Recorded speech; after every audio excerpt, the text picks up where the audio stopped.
Palpatine never made a mistake. That is what makes Order 66 so unsettling to study. Not its scale, not its speed, but its precision.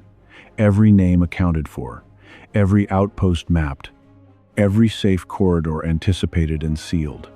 For a genocide carried out across dozens of worlds in a single synchronized instant, the margin of error was essentially zero. And yet, the one Jedi who survived the purge most cleanly, who reached an exit that had apparently been left open, who slipped away not in chaos but with quiet deliberateness, was the oldest, most recognizable, most dangerous Force user alive. That was not an oversight. What we've been told about Order 66 is simple. Palpatine activated biochip inhibitors embedded in every clone trooper. Those clones turned on the Jedi simultaneously, and within hours, the Order was functionally destroyed.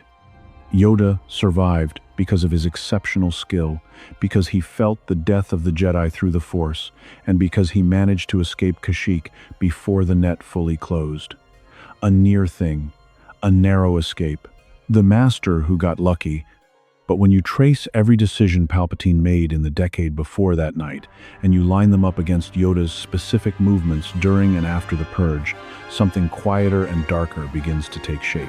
Not a story about survival, a story about permission. Because the question that almost no one stops to ask is this: why did the most precise mass murder operation in galactic history leave its most dangerous potential target alive long enough to make it off-planet? The Jedi Order fell in a single night. That is the canonical shape of it, the clean, terrible symmetry of Order 66. As it is remembered, Palpatine, now unmasked as Darth Sidious, commands the Senate and the Republic clone army simultaneously. The Jedi, who had served as generals throughout the Clone Wars, find their troops turning on them mid-mission, mid-sentence, mid-breath. The kill rate is extraordinary. Across Megiddo, Felucia, Cato Moidia, Seleucami, Utapau Jedi fall within minutes of each other, most without any warning at all. On Coruscant, Anakin Skywalker, now Darth Vader, leads the 501st Legion into the Jedi Temple itself. The youngest, the oldest, the masters and the initiates, all of them. The temple burns through the night and into the morning, its signal beacon repurposed into a trap for any survivor thinking to return home. This is not a battle, it is a culling. The commonly accepted understanding of Yoda's survival runs like this. Yoda, stationed on Kashyyyk with Commander Gree and a contingent of clone troopers, sensed the shift in the Force as the other Jedi died. He reacted before Gree could execute the order, killed the clones in his immediate vicinity, and was extracted by the Wookiees, his longtime allies on that world. From there, Bail Organa retrieved him aboard his diplomatic cruiser. Yoda then traveled to Coruscant, confronted Palpatine directly in the Senate chamber, failed to defeat him, and withdrew into exile on Dagobah. The story presents Yoda as a survivor. Reactive, quick, lucky in his friendships. The version of events is internally consistent and never examined too closely because the emotional shape of it, the oldest master escaping the slaughter and living out his days in grief and isolation, satisfies the narrative. It reads like tragedy. And tragedy doesn't invite interrogation, but precision has a way of surviving tragedy. And Palpatine was nothing if not precise. Begin with the placement. Kashyyyk was not a random assignment. By the time Yoda arrived on that planet, the Clone Wars were entering their final weeks. The Separatist push on Kashyyyk was a genuine military crisis. The Wookiees needed support. The trade routes through that system mattered, but Yoda's personal deployment there was a command decision, not a battlefield necessity. The Jedi Council had other generals, more mobile ones, younger ones. The decision to send Yoda specifically to Kashyyyk, a forested, remote world with a deeply loyal, non-republic native population and limited orbital surveillance, is not the decision you make if you want your most dangerous enemy trapped in a kill box. It's the decision you make if you want him somewhere manageable. Because here is the detail that sits wrong when you examine it. Palpatine, who orchestrated the clone wars from both sides simultaneously, who placed clone commanders with specific Jedi assignments and approved all high-level military deployments through the Supreme Chancellor's office, had operational visibility over exactly where every Jedi general was stationed. He knew Yoda was on Kashyyyk, he knew Kashyyyk meant Wookiees, he knew what Wookiee loyalty meant in a crisis scenario, and he deployed Commander Gree, not a particularly elite unit, as Yoda's direct clone liaison. Commander Gree's failure to execute Order 66 against Yoda is presented as Yoda simply being faster, which is true. Yoda was faster, but faster than what, exactly? The clone troopers who turned on Jedi across the galaxy did so in the opening seconds of the Order activation, coordinated, simultaneous, effective. On Kashyyyk, the execution was so slow that Yoda had time to sense the deaths of other Jedi across the Force, process the implication, identify the threat in his immediate vicinity, draw his saber, and eliminate 2 clone troopers before they completed their turn. That is not a close call. That is a window. And windows don't appear by accident in Palpatine's operations. There's something else. Yoda is the most Force-sensitive being alive at this point in the galaxy's history. Arguably the most sensitive being alive in recorded history. His connection to the living Force is not equivalent to any other Jedi's. The shockwave of Order 66's execution, hundreds of Jedi deaths simultaneously resonating through the Force, would have been perceptible to Yoda at a level that defies comparison. Palpatine understood Force sensitivity. He had studied it for decades. He knew what Yoda would feel when the purge began. He had to know that a fractional delay in Kashyyyk's execution window would be enough. Which means the delay wasn't an accident. Which means someone needed Yoda to survive long enough to make a choice. Now look at what happened after. Bail Organa, a senator with close personal relationships to the Jedi Council, a man Palpatine was already watching and had already decided to keep alive as a controlled political figure within the new Imperial Senate, arrives in the Kashyyyk system at exactly the right moment to extract Yoda. The timing is explicable as coincidence, but it requires coincidence to do a great deal of work. Bail was not a military man. He was not operating on battlefield intelligence. The window in which he could have logically decided to act traveled to Kashyyyk and arrived before Imperial forces locked down. The system is narrow enough to prompt questions about what he knew and when he knew it, and by extension, how that information reached him. None of this resolves cleanly. But the shape of it is not the shape of luck. Now go one layer deeper and look at the political infrastructure Palpatine had already built around Yoda's escape corridor before Order 66 even activated. Bail Organa was not a random selection as the man who extracted Yoda. By the time of the Purge, Organa was one of the few senators that Palpatine had categorically decided to preserve a vocal dissenter, yes, but one whose dissent was useful. A senator who openly opposed the Emperor's new order was more valuable alive than martyred. Dead senators create movements. Grieving, controlled senators create the appearance of a functioning democracy inside an autocracy. Palpatine wanted the Galactic Senate to remain operational because it maintained the fiction of legitimate governance, and for that fiction to function, it needed credible opposition voices who ultimately had no power. Bail Organa was a perfect instrument for that specific role, which means Palpatine had independently decided, before Order 66, that Bail Organa would survive. And Bail Organa was the man who extracted Yoda. The overlap between person Palpatine chose to leave alive and person who reached Yoda first is not nothing. It's a data point. And it carries a forward-pointing implication. If Palpatine controlled both the conditions of Yoda's extraction and the identity of his extractor, then the extraction itself was not a Jedi victory. It was a managed handoff. And this is where it becomes disturbing. Trace the geometry of what Palpatine knew in those final hours. He knew Yoda was on Kashyyyk. He knew the extraction option was a Wookiee-assisted escape, followed by orbital pickup. He knew that the most likely diplomat to respond was Organa, a man Palpatine had already decided to keep operational. He knew that Yoda, once extracted, would go to ground, because that is what Yoda's own teachings demanded of a survivor. Into exile I must go is not a spontaneous decision. It is the conclusion of a certain philosophical framework that Palpatine, who had studied the Jedi Order for decades as both infiltrator and antagonist, would have been able to predict with high confidence. So, the question is not whether Palpatine could have stopped Yoda's escape. The question is whether Palpatine ever intended to. There's a structural clue in how Palpatine handled the aftermath that tends to get overlooked.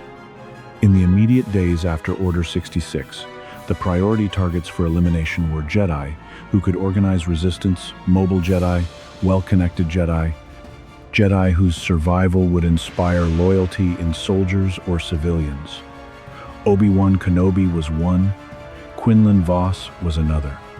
The Inquisitorius, once established, ran systematic hunts against these names. The operational logic was clear. Find anyone who could rally a counter-movement and eliminate them before a resistance could take shape. Yoda should have been at the very top of that list. He was the Grand Master. He was the most respected living Jedi. His survival, known to any Jedi remnant, would have been a beacon, the rallying point around which surviving members of the Order could organize. If Palpatine's post-Order 66 priority was eliminating Jedi who could catalyze resistance, he would have hunted Yoda with everything he had. A sustained effort, a dedicated Inquisitor, Vader himself. That effort never materialized in any form visible to history. And this is only possible if Palpatine did not consider Yoda's survival a strategic threat, which means he had already, before Order 66, made a calculation about what Yoda in exile would and wouldn't be able to do. He had already modeled the exile. He had already concluded that a Yoda who retreated to isolation, who absorbed the scale of his failure and the destruction of his order, and chose meditation over combat, was a neutralized asset, not an active enemy. That confidence has a shape. You don't show that kind of confidence in an enemy's inaction unless you have a theory about why they'll be inactive. And the most coherent theory available is the one that points to design.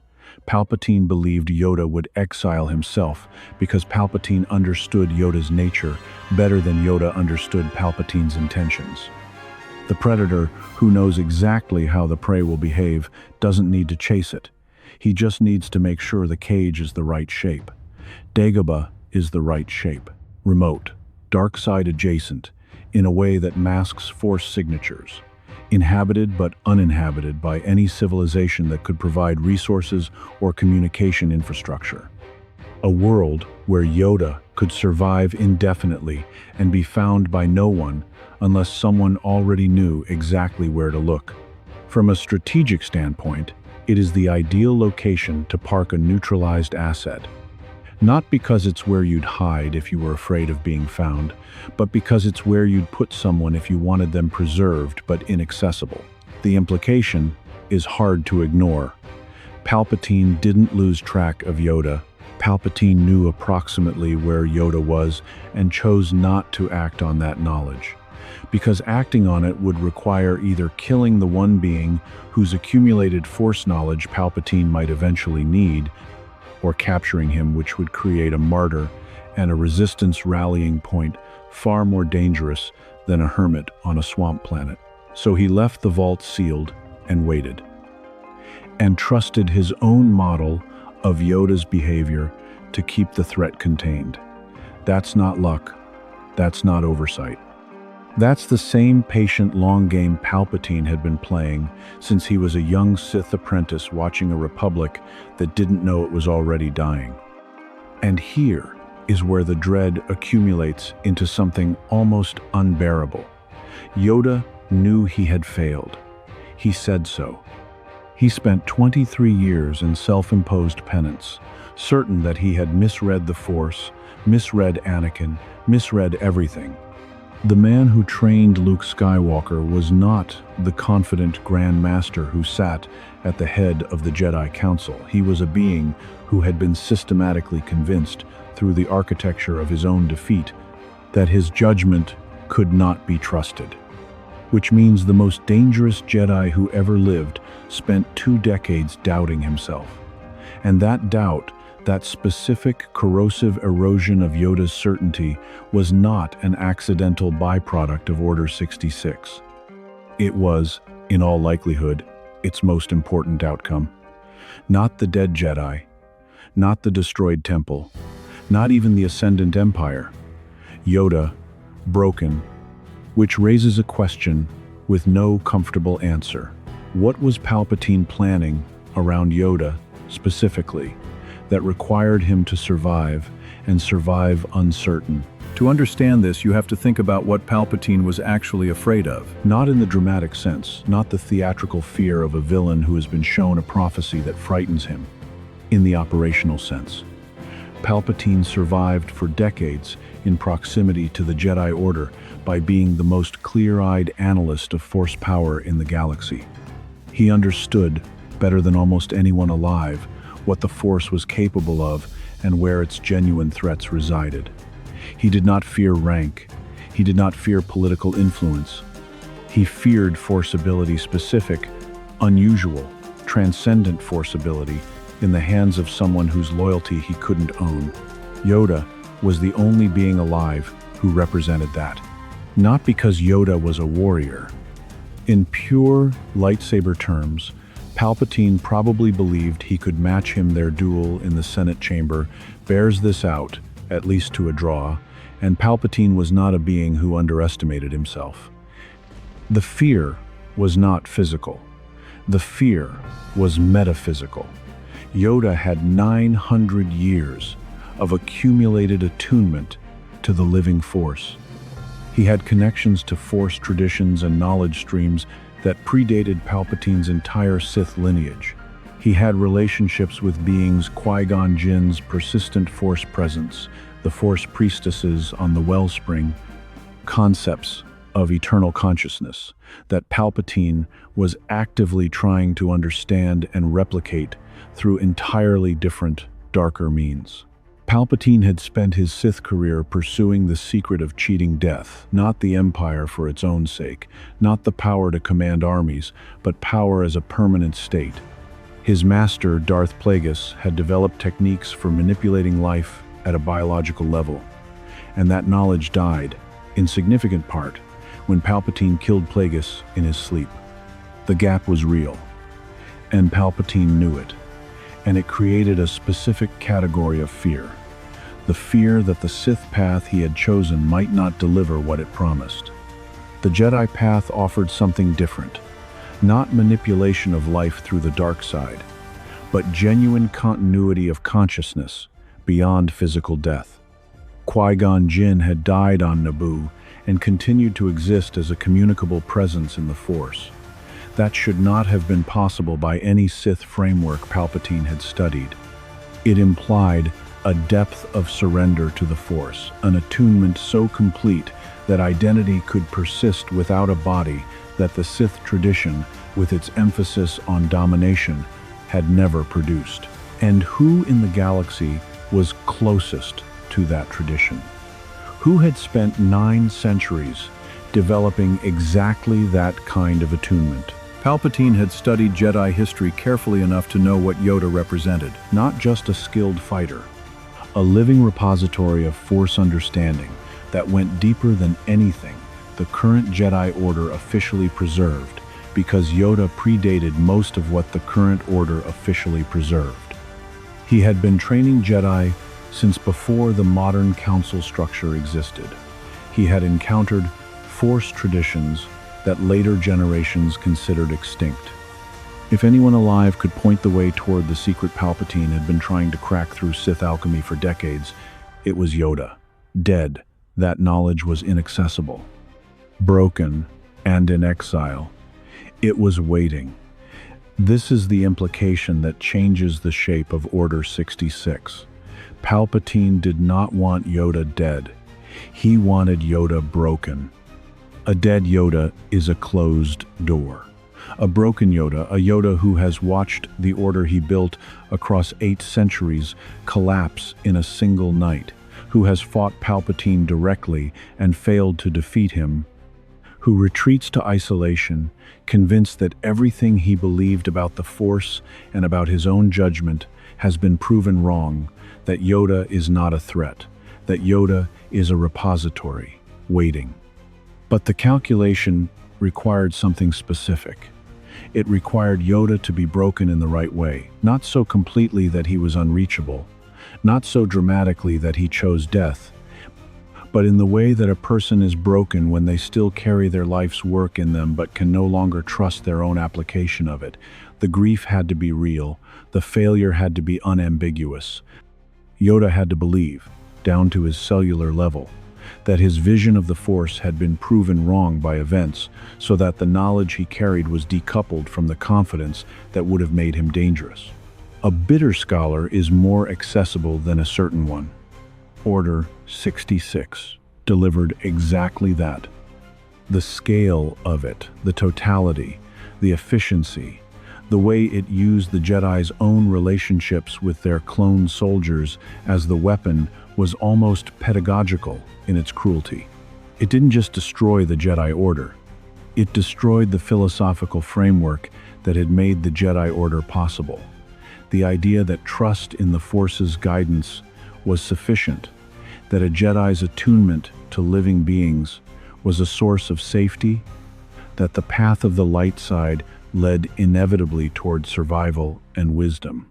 Every one of those assumptions was precisely and systematically falsified in the span of a single night. Yoda, who had been the living embodiment of those assumptions for 9 centuries, was left holding them like shards. Consider what Palpatine actually needed from the galaxy's most accomplished Force scholar, not cooperation, not conversation. He needed Yoda to be alive and accessible if the moment ever arrived when Palpatine needed to compel, extract, or leverage whatever Yoda had learned across 9 centuries of living in deeper contact with the Force than any being in recent history. Yoda in exile, alive and grieving and diminished, was more valuable than Yoda dead.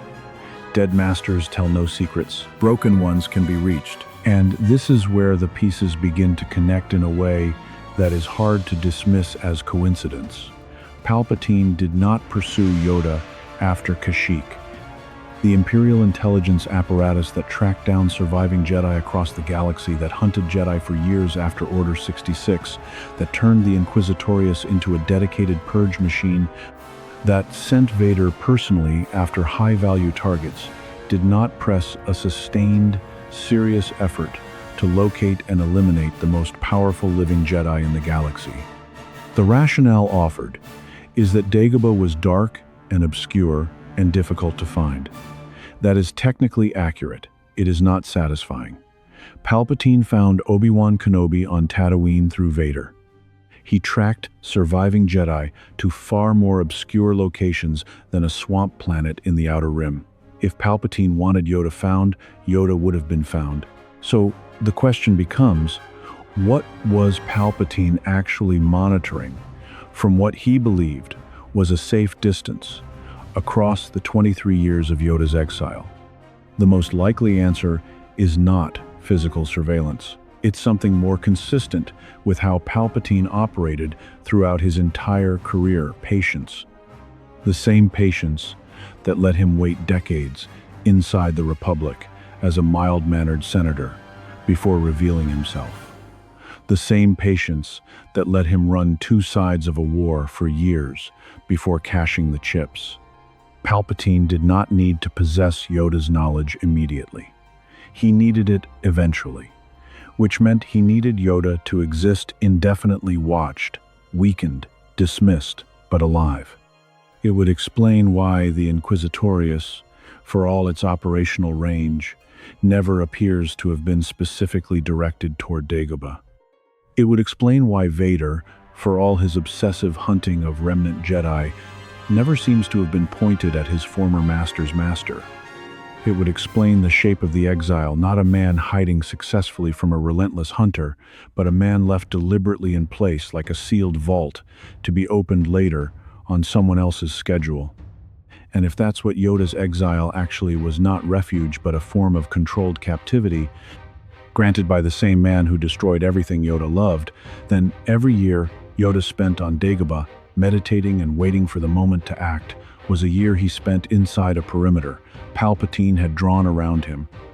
The haunting part is not that Yoda didn't know.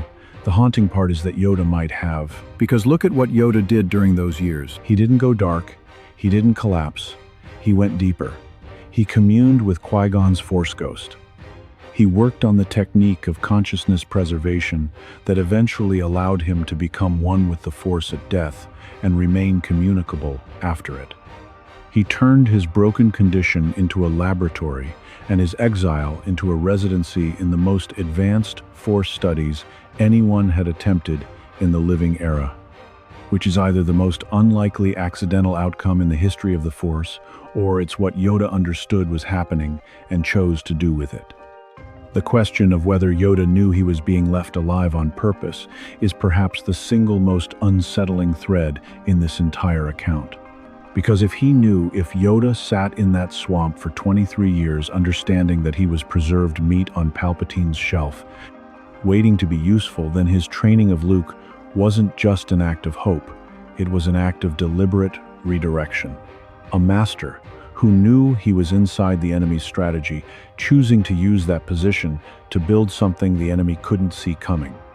Passing the knowledge not forward in the chain Palpatine expected towards some eventual Sith extraction, but sideways, into a boy who hadn't been born when the trap was set. If that's what happened, then Yoda didn't survive Order 66. He weaponized it. Here is what this reframing does to the rest of the saga. Luke Skywalker arrives on Dagobah. He finds Yoda not through skill or research, but because Obi-Wan's Force Ghost tells him where to go, which means the chain of knowledge goes Qui-Gon to Obi-Wan, through Force communication, Obi-Wan to Luke, Luke to Dagobah, and Qui-Gon's ability to communicate across death was the very thing Yoda had spent his exile learning, guided by Qui-Gon's own persistent Force consciousness, a technique Palpatine was trying to replicate through Sith alchemy and couldn't crack. Yoda's exile, in other words, produced exactly the thing Palpatine feared most, an open channel between the living and the dead that operated entirely outside Palpatine's reach. The architecture that defeats Palpatine, the training of Luke, the redemption of Vader, the destruction of the Emperor, runs entirely through Yoda's exile, which runs entirely through Yoda's survival, which runs through the conditions Palpatine himself created on the night of Order 66. This is the implication that lands hardest. If Palpatine engineered Yoda's survival as a form of controlled captivity, if he genuinely believed a broken, isolated Yoda was less dangerous than a dead one, he was wrong. Not by accident, not by oversight, but by the specific miscalculation that defines every ambitious intelligence. The assumption that you can possess wisdom by possessing the person who carries it. Yoda in exile didn't become a vault. He became something else entirely. Something Palpatine, with all his centuries of Sith study and all his strategic genius, couldn't model or anticipate. A being who used total loss as a doorway, who sat with the wreckage of everything he had built and found, in that wreckage, a deeper attunement to the Force than he had held when he was Grand Master of a powerful order, who learned to communicate with the dead, who trained the son of the man who had killed everything Yoda loved, who was still, at the end, shaping the outcome of the war. That's what the title actually means, and it's darker than it sounds on the surface. Palpatine killed every Jedi. He feared Yoda enough to keep him alive. And in that fear, in that one deliberate act of preservation dressed up as a narrow escape, he planted the seed of his own destruction. Not the Force, not prophecy, a miscalculation. And if Palpatine, the most precise political and military mind the galaxy had ever produced, could be undone by the one person he thought he had rendered harmless, which other harmless things did he leave alive on purpose? If you want more Star Wars truths that are rarely examined, you know where to find them. What do you think was Yoda's survival on Kashyyyk? A genuine near escape, or was it always inside Palpatine's plan? Drop your answer in the comments. Subscribe if you want to keep pulling threads that the official story left